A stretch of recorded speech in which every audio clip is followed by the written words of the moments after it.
Hello, good evening. Okay, I'd like to tell a story to you all about, and I feel it will affect us in this current country right now. It's something related to it. In a place in East Nigeria, they have a particular kind of snake. If you should kill that snake, you would bury it like a human being. I mean, you get the canopy, you get the coffin, you get everything, buy drinks for everybody, you come and dance. But me researching them, I found something about their history. I found out why they don't kill those snakes, and this is why. In their history, their ancestors were running from their enemies. And running from their enemies, they reached a lagoon where they could not move anymore. A big river, sorry, a huge river. So a snake came to them. And the snake came to them, the snake offered them a deal. Now, if he should stretch himself from the beginning of the river to the end of the river for them to pass, then he would, they will have to worship him, and not only worship him, they will not kill him or his kind anymore. Then, due to the fact that their enemies were coming to come and kill them, in a point of more like right now, fear and hesitation and desperation, they decided to accept the bargain by the snake. And so the snake stretched itself and they crossed and they worshipped the snake. And they still worship the snake. But some people there still worship it to this very day. Then as time passed, some people found out something about the whole story. Some say it's true, some say it's not true.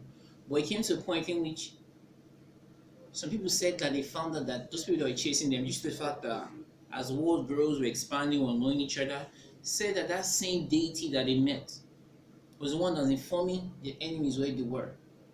So, them feeling that the snake was helping them, unknown to them, the snake was actually helping itself because he was telling the people where they were so that they'll come and block them so he can make that deal with them for him to have them. Why am I saying this?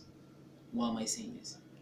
Right now, election is coming in a few days' time, and we have two contestants. We have over, I think, probably 30 something parties, but we know what's up. We have two contestants, which are Muhammadu Buhari and Atiku. Every other person, probability is very low. You understand? It's like Muhammad Buhari has 49 votes, 49 or something like that, and I think he has high also. But most of the time, we feel that Atiku. So, but the problem why I brought up the story is that Atiku now, for instance, now everybody's feeling that Atiku is the savior. Atiku is the savior. But what we don't know is that Atiku may actually just be that snake. We're feeling that Atiku is the savior that will save us from the problem we're going through right now in this country. Because why?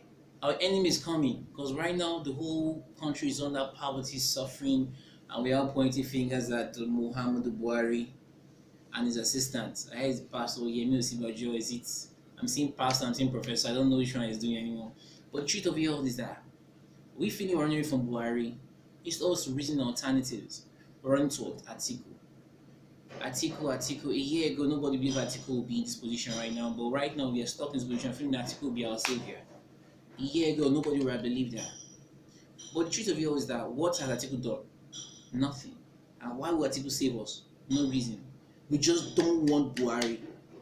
The people did not just want to die, so they ran to the snake and now they are being oppressed or worshipping a snake. Snake that are meant to be killed by men, we worship them right now.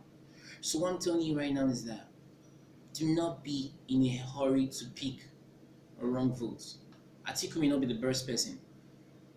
We have people like Galu and my personal favorite Donald Duke, the former governor of Cross River State. Looking at his track record, you can see some things he did to Napa, man, he made Cross River what it is today. So what I'm trying to tell people right now is that do not be in a hurry. Pick the right person that will help your country, help you, and help me too. I have a nice day. God bless.